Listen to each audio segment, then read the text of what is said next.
Hey, Ned. Hey, travelers. How you doing, man? How you doing, Ned? I'm all right, man. I'm in a calm Christmas mood tonight. You're in a calm Christmas mood? I'm in an NPR Christmas mood. You're not feeling this, Ned? I'm feeling it right now. I'm a little on edge. I feel like I'm on edge. It's the holidays. Holidays are coming, as you know. Why did I just sound like I was quoting Trump for a second there? Holidays are coming. Anyways, not that second time, just the first time. There you go. The second time it was more Barack Obama for some reason. The holidays are we're terrible. We're not good at this. What I am good at is being I got the holiday blues, man. You know, the holidays are coming up, and as they do, I just know. I mean, who's that knocking on the door? Well, you guessed it, my nephew, being like, "Hey, when are you gonna marry Allie in front of Allie's face, just like it did last year?" You know what? You know what else is coming? Maybe for you, Ned. Maybe a little knock on the door, and it's your mom being like, "Where are my grandkids? Yep, give me grandkids." She hadn't done that, thank God. Not yet. Not yet, dude. Ned, I mean, asked, but we were like, "Yeah, nah, don't be holding your breath on that one." Our biological clocks are ticking. We've got maybe another 50 years that we can have kids. My wiener is ticking. Oh, no. Oh, no. Maybe it's more our sociological clocks are ticking. And man, everybody around us has babies now. That's the gift of the season. I mean, I was just down in Atlanta with you, and Jackie was having some beveraginos. So she better not be Pregos. She is not Pregos right now. With puppies. She better not be with puppies. Not with the puppies. And that is a good segue to what we are talking about today, which is Season 5, Episode 6, Jake the Dad. I almost said Jake the Dog, just out of force of habit. We've already had that episode. We have had that episode. But yes, we finally get the conclusion since we got introduced that lady was Purgante. And Ricardio too. And just everything about Purgante, Pregos, it all just reminds me of pasta. It just reminds you of a Prego. Yeah, it's a Prego. No, there's a fun Yahoo. Some guy did a YouTube video of all the Yahoo questions about pregnancy, and they half of them all spelled pregnant wrong. And it was just like, it was just like, can I eat pastas while pregant? And the best one was, does sex when Purgante hurt baby top of his head? Oh no, I hate that. I hate that. Literally, I've given that some thought, and it does scare me a little bit. I mean, I just don't know how I'll feel about it when the time comes. If the time biology, ever comes, it will be fine there. We'll be fine. You know, I mean, it's tough. It is tough on the male having, you know, a pregnant wife. It's got to be so hard on the male. I mean, you know, just way harder than it is for females. I mean, I already have like empathy periods every month with Allie. I mean, I just like my stomach gets upset just like it does every day. Oh, tummy. You know, and so I just can't even imagine if she was pregnant. Survivor.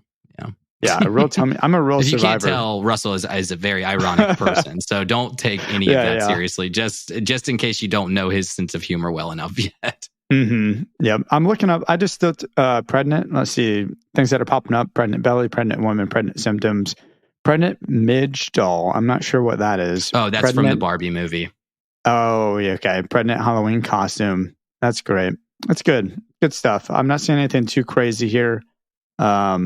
Yeah, pregnant in tubes. I don't know what the heck that is. I don't know. Don't go Google image searching. You might regret it. Yeah, pregnant in tubes. That's got to be a thing. I'm just going to stop because I'm pretty dumb. Anyways, let's get back to the show. On your Google list, yeah, there's no pregnant Rainicorn on the top search bar, which is she is no longer pregnant and she has had the baby. So we do enter in this episode. I think I love it. BMO's just like babies. Finn's got his best uncle shirt that is upside down, which obviously means he also looked at his shirt and wrote it. Just that's what I was thinking. Oh, yeah. It's like he was just looking down at his shirt and wrote "best uncle" misspelled on his shirt. Yeah, and Jake's got some Mighty Beans ass kids. You know, they all look like Mighty Beans for some reason. They do. Look, I didn't even think Jake about that. Jake kind of does too. Yeah, Jake would be an awesome Mighty Bean. So would Finn. Finn is a Mighty Bean. Yeah, I forgot about that. I loved those things. Those things were awesome. I did too. Yeah, not that we tangent, but bunch of Mighty Beans babies. Yeah, over here. Yeah, so Charlie, TV, Viola, or Viola. I don't know. Yeah, Viola. What is it? Viola, Kim, Kil Whan, Jake Jr. Pretty good. And Jake, good names. I like them a lot. I know. I don't know where Charlie necessarily came from, but I think TV and Viola definitely had to come from just things that Jake likes. I'd assume. Yeah. I'd assume that Kim Kil Whan is a family name for like Lady Rainicorn, probably, and then Jake probably Jr. So I'm very tempted. I'll just Google search Kim Kil Whan and see if anything pops up. No, it's just going to pop up with that character. Yeah, I was going to say, hopefully it's not some sort of like 1910s Korean dictator or something crazy. Oh like that. I don't know. We don't know anything about Korean language. I don't. Yeah, I learned one phrase from this episode, and that's about it. Oh, okay. Well, what was it? It was right when at the end when the kids form kind of the Voltron Rainicorn puppy, and they come down and form it, and they say I'm going to mispronounce it, but it's suhag, which means mathematical. And so they said mathematical in Korean, which I thought was pretty great. That's pretty great. That's my tops of the episode, Ned. I gotta say it. Puppy Voltron? Yeah, the anime transformation that the puppies do. They got like awesome powers, lightning powers, Tasmanian devil spin powers. They've got this color power that seems to cause all the foxes to be confused. I mean, if for no other reason than they're all of a sudden a primary color, that's certainly a little confusing. But well, it brings up the point of like, the puppy's powers in general. And so it's kind of, you do get to see a little bit more of the puppy's powers. And I can't necessarily remember all of them directly, but I'm pretty sure it's Viola or Charlie that has the power to change the colors. Kim Kil Whan is just really tall and lanky. I think he can fly like Lady Rainicorn. I'm not quite sure if he can fly like Lady Rainicorn. I don't know. And then, I mean, Jake Jr.'s is the most obvious with like the stretchy hair. So she kind of gets the most of like Jake's that's power. Cool. Yeah, so she's kind of... But no eyeballs? What's going on with Jake Jr.? Yeah, I was going to say if I had a most punchable character. It's not most punchable. There's not really, I mean... The foxes aren't super punchable, but I just don't like the crinkle face design. You with like son of a bitch. How dare you? I don't know. It's a odd design choice in my opinion. Jake, Ned, you're eyeball-list. That's right. Eyeballist. Yeah, I just made up a thing for you. How dare you? How dare you, sir? I know. Jake Jr. is fantastic. Jake Jr. is my lovely this episode. That's right. Sound bites are back. Sound bites are back. We gotta upgrade on our systems over here, so we're gonna throw some sound bites in today. Doug, yeah, Jake Jr. is for sure my lovely. Yeah, and voiced by Kristen Schaal. Kristen Schaal. Who also does awesome. Mabel Pines from Gravity Falls. She's in Flight of the Conchords in the series as Mel. She's also in Bob's Burgers. And that was the thing that did it. I was like, oh my gosh, that's Lois from Bob's Burgers. Yeah. And then I just looked her up and I was like, this is Louise. So freaking cool. Louise. Yeah. Lois from the first season still. Louise from Bob's Burgers. Yeah, I'm on the first season still. My favorite role for her, man, she's in Dinner for Schmucks, like as one of the main guy's like assistants, and she's hilarious in that movie. That's great. Yeah, see, I liked Jake Jr. I thought the design was kind of cool. It's one of Jake's kids, of course, so I was like looking for one of the kids that I like the most. Jake Jr. gets the words, the only one of them that speaks, and like is all about, the manual was a bunch of junk, just like Jake was as a kid. It's like the baby's first words, but also like maybe this baby's just saying it like it is. Like I'm digging this. I'm hoping I have a theoretically speaking that we can get into later. I'm not going to do it now, but I'm just hoping that Jake Jr. grows up in a good way and we can leave it at that. And eventually I'll say what my theoretically speaking is. But yeah, that's my lovely for this episode. Mostly just because of the voice actor, I'll be honest. Yeah. Okay. I know. I think Jake Jr. has some really good episodes in the future. Okay. And kind of my like semi spoiler drop is really that we get an episode with each of Jake's kids individually. So in our common theme thread of bad dads in Adventure Time, this whole episode is a Jake mistake. So I won't even say, oh, what's the Jake mistake of this episode? You think this whole episode is a Jake mistake? Really? That's how you really feel about this? Yeah, I do. It's the fact that he's helicopter parenting, like hardcore. Okay. Yeah. So that's his Jake. I mean, not like a stretchy power Jake mistake per se. I think it's just hard. I just couldn't even imagine. I mean, he's got 5 magical puppy babies. Like, that's got to be, I mean, definitely putting you on edge constantly. He's but definitely being a helicopter parent. Lady seems super chill about it. So she could have, I don't know, told him to take a chill pill. Maybe so. I don't know. I think Lady's just, that's her personality a little bit more. I think, unfortunately, Jake's personality plays into what happened to him this episode, where he's definitely being a little bit of a helicopter parent. But I think he has good intentions. I didn't really feel like what he was doing was necessarily the worst thing ever. It just was unfortunate how it played out. Yeah, I think it's probably in the same realm of like, I wish we had like new parents on this episode where we could like actually, take into account, like a real, what is the first night with the baby like? Cause that would have been really good to get first person's perspective. Because I assume that this is exactly how I'm going to feel, where I'm going to feel like I can't sleep because like this thing, it could like roll over and die, which is like Jake's first night as he's watching them with those binoculars and looks down. He's like, the TV isn't moving. And his mom's hologram, just like, you gotta check out, they're probably dead.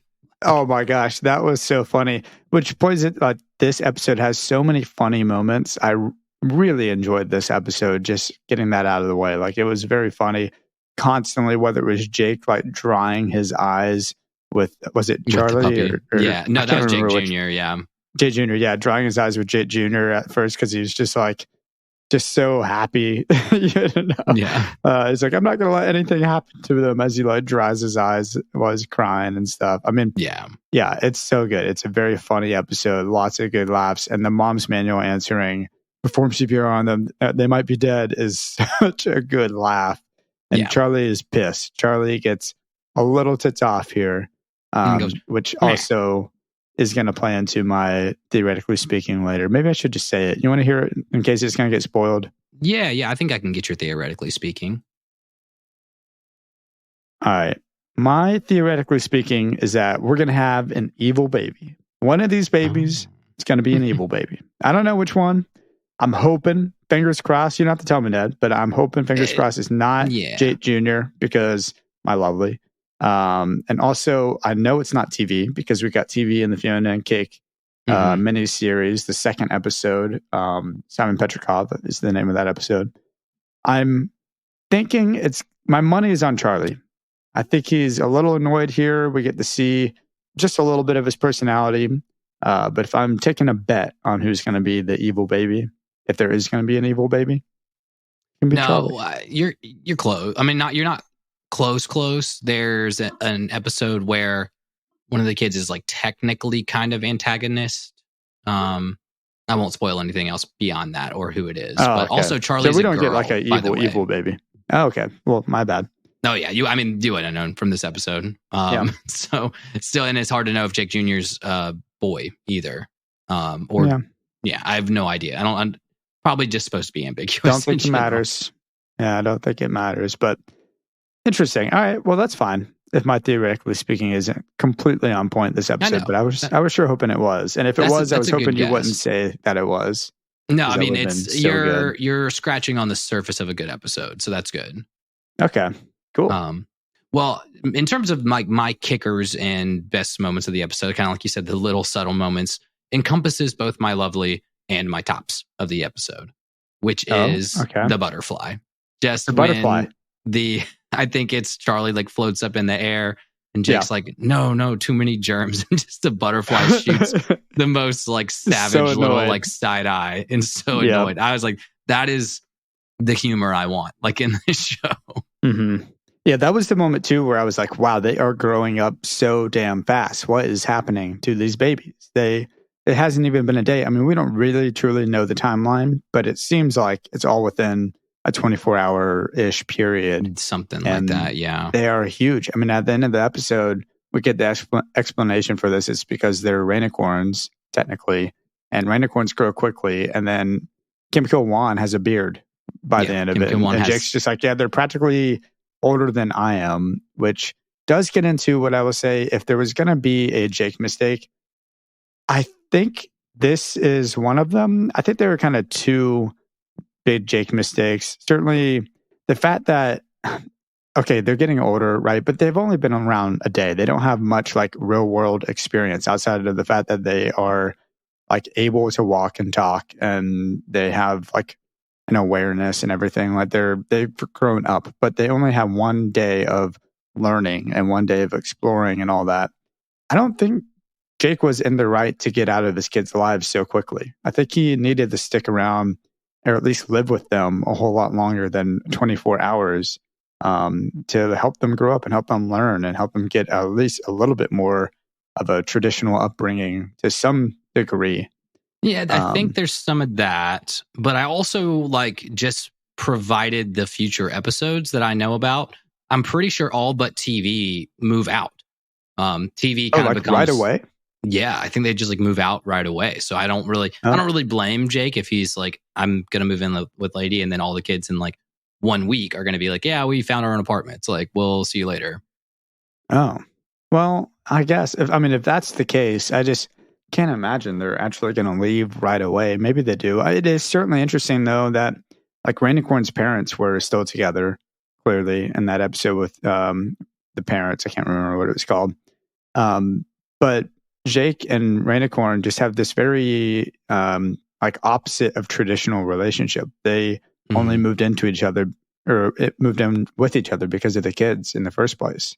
Yeah. And she seems to be okay with that. I mean, as far as I know, unless they're going to have a big like drama episode about their relationship, which to be fair, I think they should. I think they definitely should, given all of Jake's actions. Yeah, that would have created for a good episode, I think. It would have been a great episode. I don't think they'd have anything. I mean, I don't know if they just do that because, again, Lady is such a free-flowing, literal and metaphorically, like super free-flowing, and she seems to just be really chill with the world around her in general. Mm-hmm. So I don't know if like creating some sort of rift in their relationship is like on brand for them at all. But I don't know. Here's the issue, Ned. I mean, all of Jake's stuff was still at the treehouse. He never fully committed to this anyways. He was prepared to go back to the treehouse, at least for that little bit. And he never talked to Finn beforehand. Like, what a bomb he just drops on his buddy Finn, where he's like, oh, by the way, like, I'm moving out. Like, right now. You think it would strike some sort of emotional response with Finn, honestly, because Finn has, like, abandonment issues and... that like if Jake was like not abandoning his kids at all, but the fact that like they had such good parents with Joshua and Margaret, and Finn didn't have his parents and was raised by essentially people that were not his parents, you think Finn would be maybe like a little bit more sensitive to the fact that it was like, hey, no, you should like stick around and be a dad. But also, I would argue that he was very distraught. I mean, we see him at the end of the episode laying on the ground, sucking on a controller and gurgling, essentially. I think he's definitely distraught to some degree. And then at the very beginning, when that happens, when the bomb is dropped on Finn, you get BMO being like, who wants to play video games? Like, here's your distraction. Come on, Finn. Like, let's cheer you up and get back to normal life, and we'll figure this out, away from Jake or whatever. So yeah, I think Finn is definitely bummed out about this. Yeah. I was thinking more along the lines of not bummed out with Jake moving out of the treehouse, but moving back into the treehouse, kind of, again, more triggered by Jake being a dad that's okay with like leaving his kids. Oh, I see what you're saying. That's what I'm saying. On the flip, like, it's the flip side of that coin of like, hey, actually, like, how important were our parents, Joshua and Margaret? They left us all these holograms, how to in Dad's Dungeon. That was the huge thing with like Finn doing the hologram with Joshua. Here's how to be not be a baby anymore, and this one was here's how to be. What was the hologram tape called? It was like the best, how to have the bestest babies or something like that. Yeah. Beautiful babies. Which also was another Mom's manual for raising beautiful children. That's what it was. Baby, yeah. But another subtly funny moment was when he blows off the cartridge like an N64 cartridge. So that was a good little nod. Good. I mean, can I talk about another funny moment that I freaking loved? And it's BMO. Yeah. Dude, BMO almost got my lovely here. Almost got my tops of the episode. With the bread song or the kiss? The bread song's awesome. The kiss. When, he's like trying to cheer Finn up, which I love him for that. And then he's like, I'll be right back. And then as Jake is going down kissing each baby, BMO comes off screen, jumps up and gets a kiss and then runs back off. I laughed so hard at that. I thought that was so cute, man. It was really great. I was just like, good on, BMO's around in so many episodes, and then you'll start seeing BMO get more and more screen time, more and more lines in each, even like little moments that he's involved in. Oh, good. Yeah, I love that for BMO. We need more of him. The Bread Lady song too, as you mentioned. I mean, great laws, absolutely. It's basically like I said to the Bread Lady, "What happened to your husband? Is he bread?" That's what. That's the whole thing. Yeah, and then I think BMO says, "Oh, and also like I've got a bunch of bread." So like we're good. I love it. There's some sort of bread video game that BMO's got. We got to keep track of that because that one needs to go on the list. If we're going to talk top songs at the end of the season, I need to make sure I remember that one. Yeah. Oh yeah. Absolutely. Pretty good. It's pretty good. Kind of. Like I said, we kind of just walked through this episode. It's not much that we've usually broken down episodes into like this is happening and this is happening, but we do have to talk about the foxes. And the foxes getting the little golden book, which I was going to ask you, did you ever have a little golden book growing up? A little golden book? No. So there was this brand of books. I don't know if they're from like the 60s or something, but they had like a little like gold book binding on them.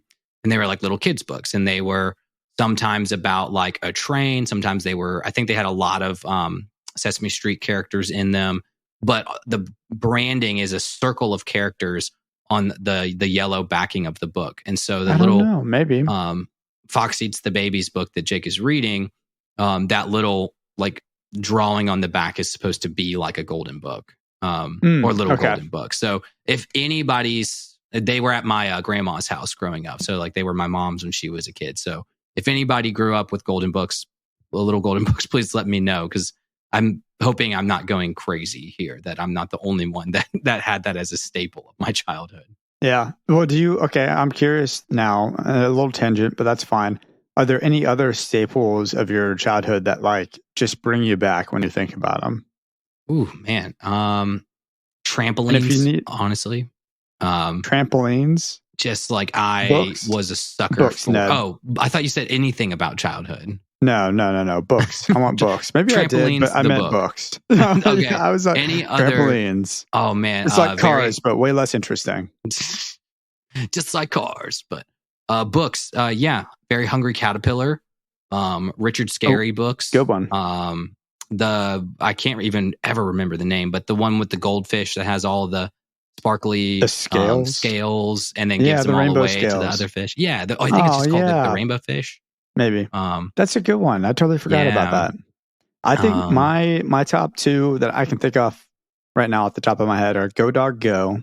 I don't know why, but Go Dog Go really spoke to little Russell for some reason. Well, just the animation in that, or the drawings in that. Yeah, it's so cute. Good. I mean, it's great. They go live in a tree or party in a tree or something like that. I don't even know if that's like the lesson or what's going on with it, but they end up partying in a tree.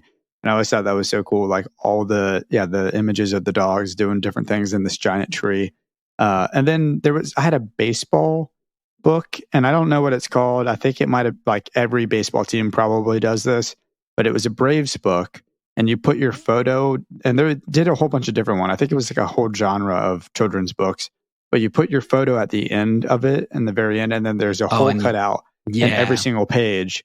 And so throughout the book, it's like little kid me, like the head at least, on this grown man baseball player, Braves player, and he goes and like hits a home run in the last inning of the World Series or whatever. And yeah, I love that. I was like, man, I'm going to be a Braves. I'm going to play baseball and be awesome. Yeah.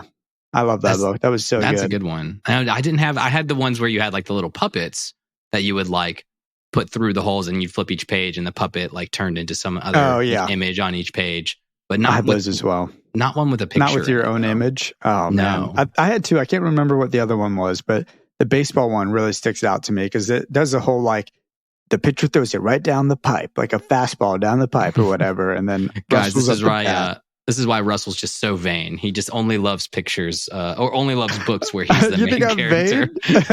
Oh, come on. I'm not vain. I mean, Go Dog Go. Who's the main character of that? The dogs? I don't know. Well, it would be better if I was.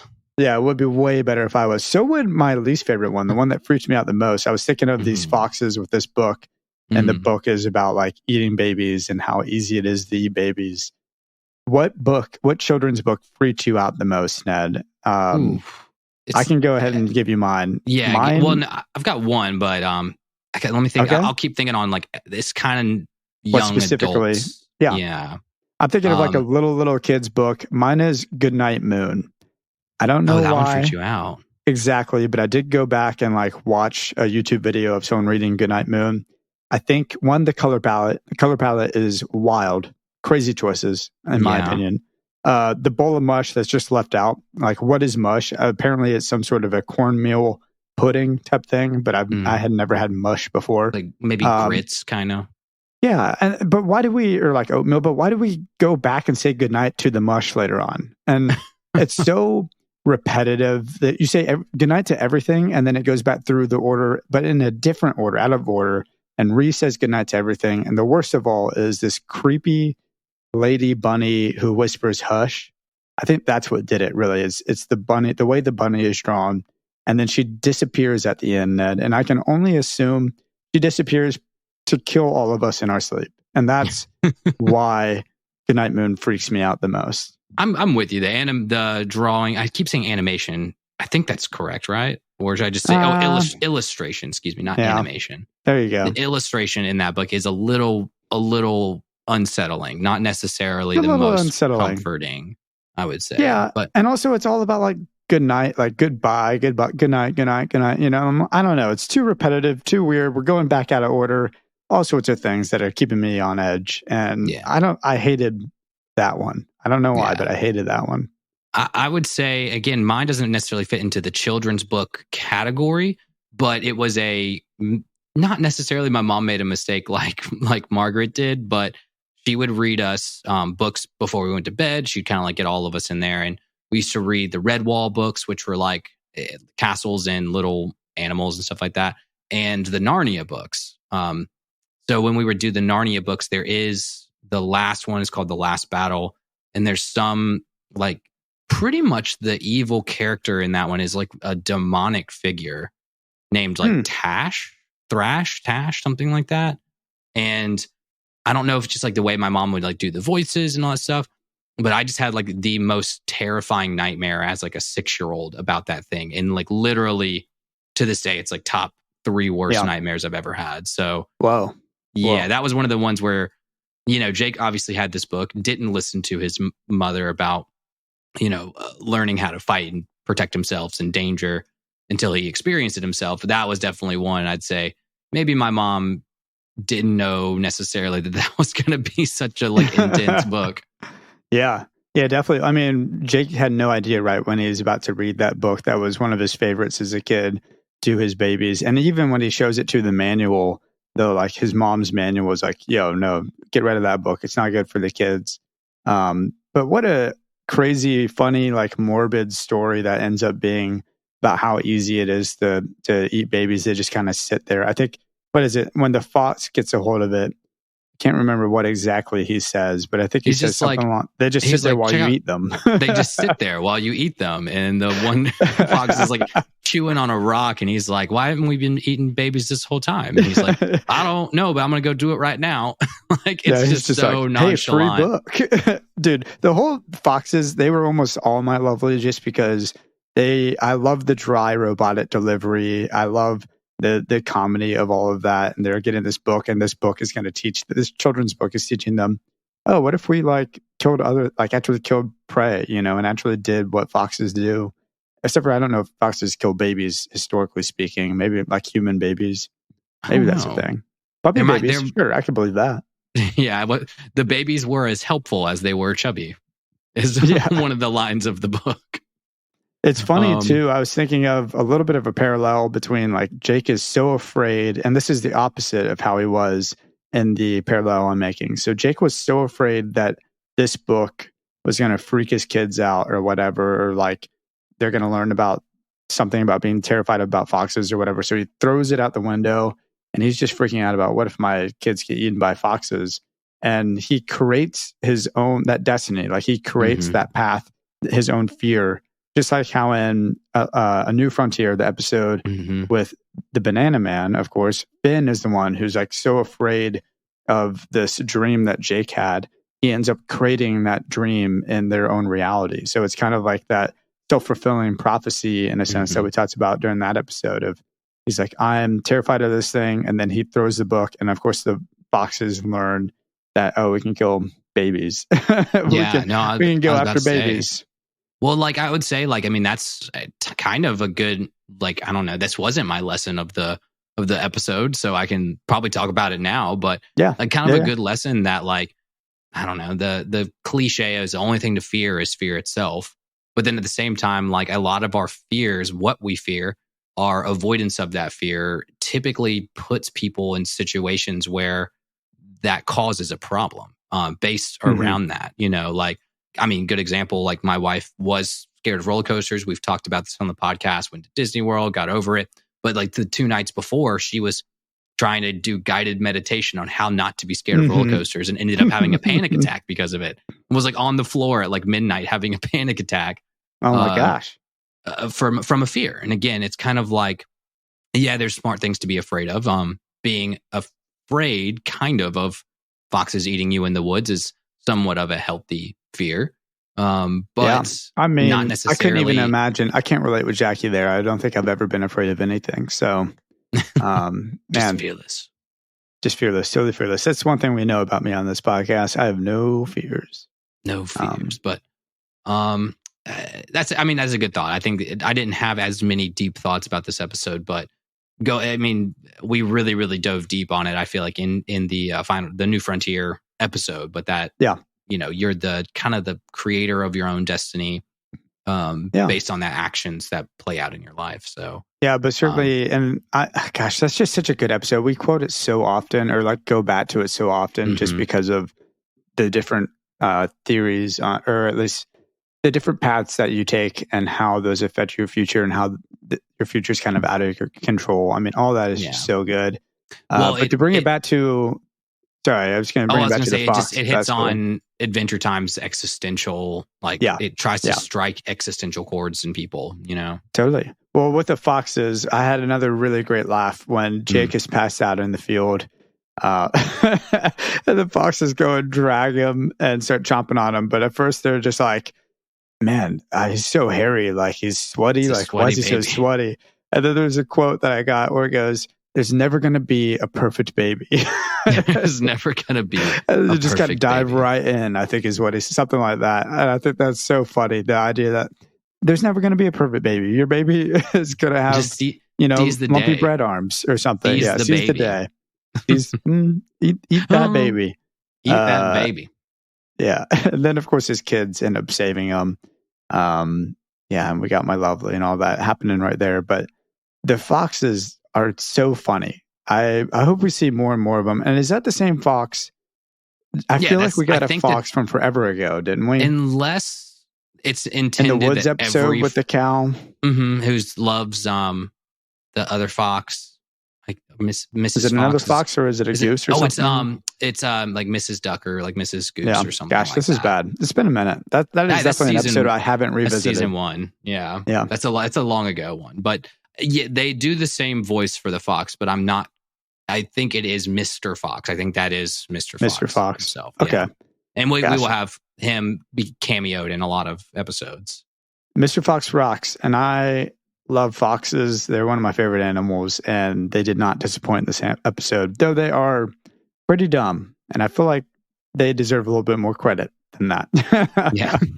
They can't be that dumb. Yeah, Mr. Fox's, I think, character, as they have this moment, I'm sure that was received very well by the viewers. They kind of have him be that very mundane character. And there's a future episode where Mr. Fox is like, there's an indent on the bed. He's like so used to his routine. He's going into his home, and he's like, I just love my routine. Look at that indent on the bed. Takes years to get that. And it's just like, it's just a funny little moment about him kind of being like normal guy, just living the normal life, no adventures. Oh man, that's so good. I thought this episode, Ned, I mean, there's definitely, I have actually some deeper things we can get into, but while we're just talking about foxes and all that those moments, Jake was so afraid this whole episode for his kids to do something crazy, and playing in the woods isn't necessarily crazy. But Jake Jr. definitely found a sword. Yeah. I don't know where that sword came from. And that is for sure every parent's worst nightmare. It's got to be, where's this baby finding this sword? I guess in their post-apocalyptic world, swords are just kind of everywhere. I mean, Finn finds them all the time. Yeah. So I guess I get it. Kil Whan's like playing with mushrooms, which also is super dangerous if you think about children that just pop a poisonous mushroom in your mouth. So yeah, that's not the best either. Again, right to be scared. And again, he's not even sure if his kids can talk at this point. He's not really sure how probably self-conscious or self-aware they are at this point. So which how they old are. But does that mean they die quickly because they age so dang quickly? They can't, right? Because TV's still alive. I would assume not, because Lady Rainicorn, I think, is old. Like, she's older. I know. Maybe their lifespan is crazy long. Like they just reach maturity very quickly. That's what my guess would have been as well. That's your house canon? Yes. Yeah. I think house canon is that they age quickly, but then live like thousands of years. Okay. Yeah, I like that. Definitely. But yeah, because I think there is kind of even talking back about the powers of them being able to like phase. There is a paternal grandparent named Warren Ampersand that can phase. And cool. I'll leave it at that. But so it's kind of, I think, like that's paternal grandparents, so maybe not. But I don't know. I think it's potentially just a blend either of a dog power, mixed Rainicorn power from a long time ago. But yeah. Going back to your original thought about the sword in the woods kind of gets onto my deeper thought of the episode, and the one that's the most obvious low-hanging fruit, but it's like the helicopter parenting. And I think we just hear about it a lot with TikToks, with Instagrams, with people rehashing, trauma brought on by parents. And, the golden rule of parenting, and looked it up, is to do unto your children as you wish your parents had done unto you.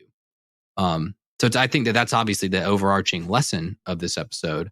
But it kind of was like, what moments in your childhood specifically, if you had any, did you either see helicopter parenting happen, or even in your adult life, just being like, hey, you know what? Like that actually was detrimental to my either development or my emotional state that you specifically are not going to do as a parent. Like, have you thought about that kind of stuff?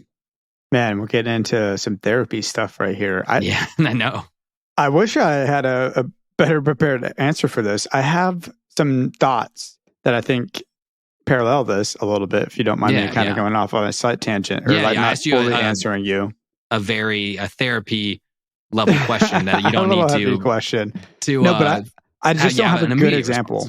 Yeah, I just don't have a great example. But what I do have are some thoughts on, like, specifically my mom and both of my parents. As I'm getting older, I'm a fully grown man, and my mom has even said to me, like, it's odd having a fully grown man as a son. Like, I think she probably still sees me as her baby to some degree, which makes sense. I mean, I'm 30 years old, or just turned 30. And of course, you're in your parents' house if you have great parents or a lucky situation until you're 18, right? And then you're out. And then all of a sudden they go from being your primary provider to someone that you talk to once a week on the phone. And that has got to be the craziest, the weirdest, like change ever. I could only imagine as a parent, that's a tough pill to swallow. But you as an adult, like, and parents have to kind of find that balance. Like, what is their relationship going to look like moving forward? Like, do I want to be treated like their son? Yeah, but do I want to be treated like a child? No, of course. Like, I want to get advice and I want to learn from them still. But I want to ask for it, right? I don't want it to just be given to me. I definitely don't want to be told what to do. And those are just like really difficult. It's just a weird line to follow on. I think parents, unfortunately, they never really have like their kids' perfect perspective in mind. Like, or the kids won't always see their parent through the perspective that they probably should. Especially if you have like good parents and you're like, maybe you're perceiving that your parents are worse than they actually are. I think it's hard. I think when you're a kid, like you just have such a limited view on things and you've only been around for so long, and hopefully your parents have your best interests in mind. But that's not always the case. And I hope they're just trying to do the best they can. But, like I said, like we just, as kids, had a very limited perspective, or at least I felt like I did probably, or I feel like now that I did back then. And probably made me a lot less understanding when they were doing something that I didn't agree with.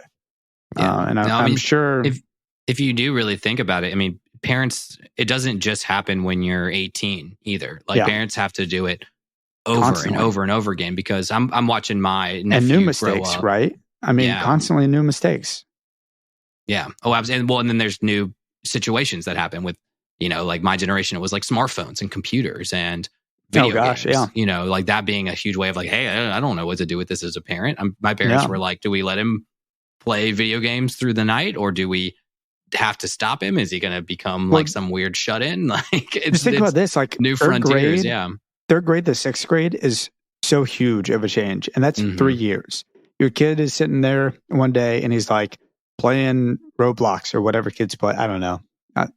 I'm lame now, I guess. Yeah. Whatever kids are into, right? And then 3 years later, he's just like, so, what is sex? And you're just like, whoa, dude, you're in sixth grade. I am not ready for this. And then you got to somehow find a balance and find a way to explain and find a way to teach. And I was basically going to wrap up and say, like, my parents were and are great, and they were incredible parents, but I don't think they would claim that they were perfect parents. No, and I don't think anybody's parents do. Yeah, and I don't think I will be, no matter what it is that I'm taking away from my parents, the way that they taught me. I'm sure I'm going to make the same and different mistakes because I'm not going to remember. Just like how Jake in this episode hated that manual when he was a kid. Like, I think he punched it, right? He punched it. He punched the snake. The snake, but he did just call. He said the manual. He also said the exact same thing that Jake Jr. said, was that the manual is junk. It's totally junk. And that was actually a bad lesson I think Jake takes away from this episode. And my second bad dog that I was going to get to eventually is that he doesn't learn the right, living in a movie, doesn't learn that there's no soundbite for that one. And that is such a shame. You keep saying bad dog moments, but every time you comment to yourself, living in a movie. But so he takes this terrible lesson away where he's been trying to, or what's he say? Like, I've been trying to teach you about safety without teaching you the way that I learned. But the way that he learned is by not listening to his mom and by fighting a snake. And that is not necessarily the right way for your kids to learn either. So it's all dependent though. I'm thinking about you were mentioning the huge difference between third and sixth grade, and that's only 3 years, But I'm like I said, I was watching my nephew grow up, and he's 2.5 right now. And again, just watching my sister, this is my first nephew ever too. So watching him go from, baby, and it is like every step and every move and everything, you have got to be like within 2 feet of that kid, like pretty much for like a year. And now he's almost 3, and it's like he can He was climbing on stuff when we were at Thanksgiving. He was jumping off of the table onto the couch. And my sister's still like watching him a lot. But obviously, I don't know if it's every 1 year but there are changes that happen through your development where your parents have to like literally helicopter you, and then let you start doing this one thing. And it's probably super, super scary the first time. So I'm thinking about on the kids' side, when do you let them go and play in their room by themselves? That's probably a huge step. Like when can they close the door, play in the room by themselves? When can they go to the movies for the first time? You drop them, like dropping. That was a huge deal for me, getting dropped off at the movies by myself, and then getting picked up later. If like it's got to be, again, just not that like, hey, you turn 18 and everything changes. It's all been that slow progressive change, unless you learn that it's I guess you can helicopter parent, and then the helicopter just has to slowly take off. Like you're not just there and gone. Oh, there but you go. have to slowly separate. The helicopter's got to take off at some point. Damn, we should wrap up. We got to stop right there, Ned. That's we got to stop right there. No, I think that's great. I think Allie brought up a really good point about generational hurt when we were watching this episode, right? Like kids learn a lot from their parents, and they're constantly observing their parents. Not all of it's going to be good. Even when, as we saw in this episode, like we mentioned, like Jake didn't agree with how his parent was parenting. Yeah, he did the same thing. Like kids recreate that trauma accidentally or unintentionally that they experience as they were a kid sometimes, especially because being a parent is crazy difficult and way more stressful than you probably ever thought it was going to be. I can only assume. And we saw that this weekend. We watched Everything Everywhere All at Once. Finally, got to see that beautiful movie. Yeah, that's like, awesome. I mean, honestly, that's got to be probably my favorite movie at this point. Wow. Dude, talk about generational hurt. That is definitely a big theme in parenting and, not understanding your child. I mean, there's so much there that we could probably do an entire podcast just talking about Everything Everywhere All at Once. I mean, I've only seen it one time. It's my rec this week. I mean, I'll go ahead and say it. It's a good one. It's incredible. But yeah, I just can't even imagine, man. One day we'll probably be in some sort of a situation where we have a kid or maybe another dog, and maybe saying dog, maybe kid. Maybe 2 dogs, 3 dogs. Maybe I'll go for 10. I don't know. Mm-hmm. Well, and that's gosh, I just have like so much to say about it, but I'm not going to say that much about it. But it's a huge thing. Again, we're going back to my cyclical full circle lesson of this whole show is just like how much like self-awareness is a huge part of not just your own life, but again, your kid's life. You are going to recreate the traumas that happened to you that you resent from your own childhood. And like, if you don't process that, if you don't learn from that, if you don't forgive from that, you'll end up doing it yourself. Like if I don't process, some of the, my dad was a great dad, don't get me wrong, but just a lot of the ways he would just do like discipline and like talking to me like really sternly all the time, that it really wigged me out as a kid, and processing it as an adult's healthy. But then also if I don't really process that and be like, I have to make sure I don't do this to my kid, like I will end up doing the same thing, because it's just like, it's a very I don't know, innate, like ingrained feature in us to parent like our parents. Very It's odd. interesting, Ned. I mean, we come from a generation, and I know this is true for you and true for me as well. Our parents are divorced. We come from, I guess, broken families, if you will. Allie's parents are divorced. I mean, so many of my friends are the case. And whether it happened early on, like I was 6 when it happened, or if it happened when you went to college and all of a sudden it's just them in the house and they don't need to be together until you turn 18 or whatever situation. Like, I bet that, I mean, I'm very curious how it's going to play out with our generation, but I can only imagine that has affected us in some ways, probably subconsciously, that we don't even recognize yet, or like, I know, like I pray, I hope I never end up getting a divorce, like whenever it is that I get married. Like I can only imagine you feel the same way. Oh yeah, a lot. Well, a lot of me and finding my wife was a huge lesson I learned from like when my parents split, because I was 17. I really got to see on a day-to-day basis, how it affected my mom, how it affected my little sister, how it affected me. Was like very aware of what was happening on a day-to-day basis. And I was like, as a little kid, you're hurt, but you don't really get to see it from your parents' perspective, financial perspectives.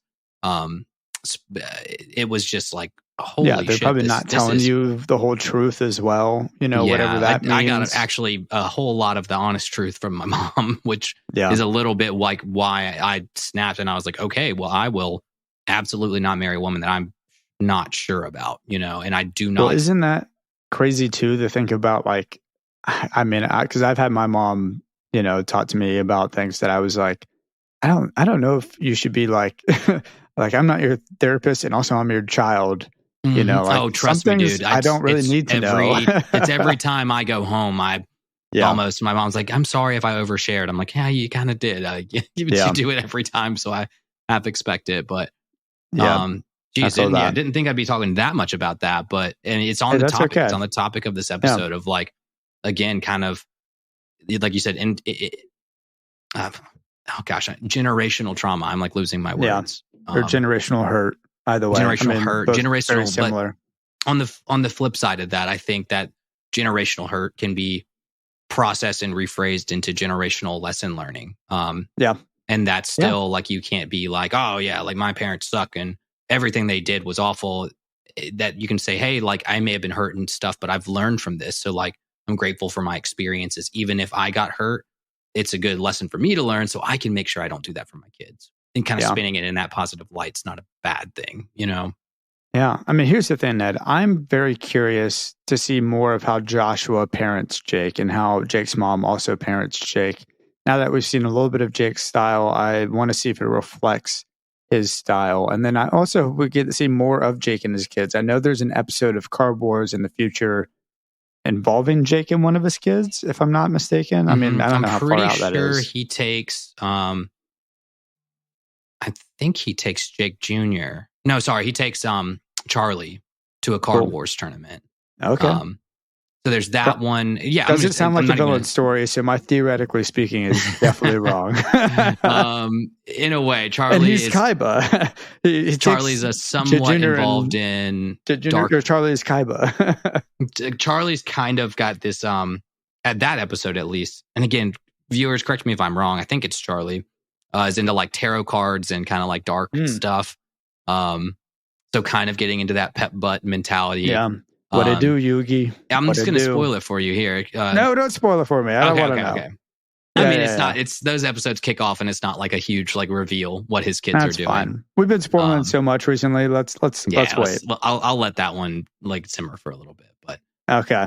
Oh man. Do you have, some official lessons, even though I think we nailed down all of our lessons through our deep thoughts?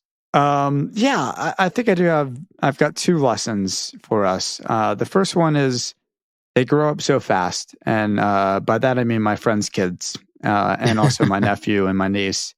I was thinking about this the other day.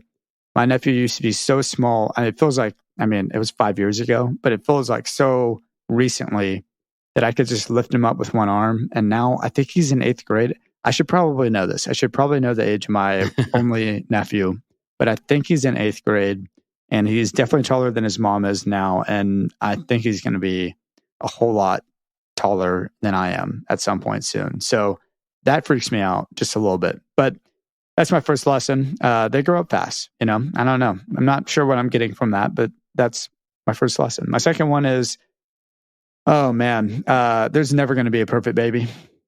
That's what I learned. There's just never going to be a perfect baby. It's all right. That's a good one. That's all right. Mine is don't be a helicopter parent, obviously. Mm-hmm. Babies taste better than rocks. Ooh. Good lesson. Interesting. And never insult a butterfly is my main lesson. Yeah. Because they'll probably kill you in your sleep. Because also... You're my butterfly sugar baby. I mean, come on. Don't be insulting butterflies. Oh, man. Well, I had a wreck for this week. Just getting out of the lessons. I'm a little deep talked out for sure. What is it? It does not stem as good as your your recommendation, but mine is Ace Hardware, of all things. Okay. Been a huge part of my life in the last showing few your weeks. age, bro. Really showing your age here. It was the fact that this Ace Hardware by our house, man, we went and got our Christmas tree there this week. Beautiful Christmas tree. Perfect shape. Tell me all about that really Christmas healthy tree. But this Ace Hardware, man, I'm telling you, I go down there for yard stuff. I go down there for house stuff. I get they have a beer bread there that all you do is pour beer in there and then bake it in the oven and it turns into bread. Magic. This is terrible. It's fantastic. It's a beautiful place. You are scaring me right now with this subject that you're talking about and how you're talking about it. This is more terrifying than Goodnight Moon, honestly. I meant to scare you. This is the worst. Hey, this is about parenting and becoming adults, and my first step into that is spending Saturdays down at Ace Hardware. And there you go. Hey, that's fine, man. I mean, I'll get there eventually. I don't think I'm quite there yet. I mean, I do enjoy a Lowe's run occasionally, especially for a yard tool. There is something nice about, gosh, I'm turning into my dad. There is something nice about the smell of Lowe's on a Saturday morning wakes you up. No, man. Just being in the yard and planting. I planted a tree in the front yard of the rental home that I rent in Nashville. My landlord said it was cool, so I got permission, but I kind of got tricked into it by my neighbor, who is the tree captain of our block, and she is very gung-ho about trees. Anyways, that's a rant for another day. Ned, I do have a traveler's log. I think we should get to the traveler's log if you're all right with that. Yes, please do. Today's traveler's log is from Holly, aka DJ Holly Jolly's Secrets, which freaking awesome. A great DJ name. We're actually bringing it back to Fiona and Cake. Holly's, I do want to say the subject line is great. It's hello, fellow travelers. Oh, wait, I think that's your line. So I really enjoyed that when I read that. So we're just going to read one of them. We'll come back to the other one later because we're not on season 6 yet. So I don't want to rush into any spoilers for me yet, but it's really quick. For the Jerry episode from Fiona and Cake, which is, I think we had one on Jerry last week, actually. So that's pretty fun. I think the monkey's paw of the lich wishing for all life to be extinct is that he has to continue to live through it, to be conscious during all of it. Centuries of sitting in a room, probably bored out of his mind, eventually becoming depressed and hating himself, I suppose. Which I totally agree with that. I think we even talked a little bit about him having his own, the lich clearly has a monkey's paw and the fact that he has nothing to do. And so I think we're on the same wavelength entirely. What are your thoughts on that, Ned? Yeah, I mean, you can either go with that's the monkey's paw or what was it? It's weird because you think if all life ceased to exist, first of all, does the lich have life? And if he is alive, technically he didn't eliminate all life from the world. It's because he's still living. And that's maybe the catch-22 is that that's kind of fun. Technically he would find peace until he was gone. So he has to live out his days in misery as a life without a purpose anymore. So kind of contradicting himself because him being alive doesn't necessarily fully satisfy what he thought Glob wanted in the first place. So that's fascinating. But you could also the flip side of that coin is what Thanos from the Avengers being and once I'm done with my mission, he goes and disappears and he just basks in the work that he's done and finds peace in that. So I've seen narratives and stories where you can bask in the peace of your purpose per se without having be being miserable. But if that's if there is no end to that and you pretty much have to have completed your purpose forever, how long does it take before you go crazy? Yeah, that's interesting. Well, so the end of this traveler's log is kind of getting into, praising about how amazing we are. I'm just messing. But she does say, anyway, love the pod. I rewatched Adventure Time because of Fiona and Cake, and I work as a housekeeper, so I'm listening to the podcast constantly. I just Googled Adventure Time podcast, and yours was the first that showed up. I actually used to watch Adventure Time a lot in high school, then stopped around season 5 because of life and stuff. Then Fiona and Cake came out. I binged the whole thing and then went back to finishing the last of the seasons of Adventure Time. So kind of similar to where Russell is currently. I don't think Fiona and Cake spoils too much of the show, and I actually enjoyed watching it in that order. Anyway, sorry this was so long. Keep doing what you're doing. And then P.S., you mentioned in one of your episodes that you don't think you have anyone from North Dakota listening because no one lives there. Well, I live here. Yes, there are people who live there. We got one. No, we aren't stuck in the 90s. That gave me a good laugh. I love it. I love it. Oh my gosh. Here, you know what? DJ Holly Jolly Secrets, I challenge you. There is no one in South Dakota that listens to us. In fact, I don't think there's anyone that lives in South Dakota.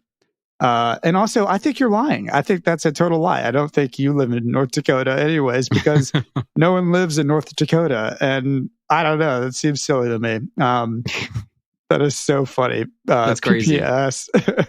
I love all the BMO love you guys have. BMO is my all-time favorite character. In fact, my aunt crocheted me a little stuffed animal BMO, and she sent a pic of it, and it is mighty adorable.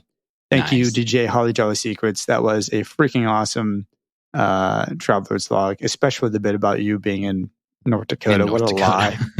I mean, don't look, write in, y'all. If y'all want to write into the traveler's log, please do. Theories, opinions, thoughts, whatever. NEA.travelerslog@gmail.com. I prefer if you don't lie to us about living in North Dakota. If you're going to do that, though, seems a little low.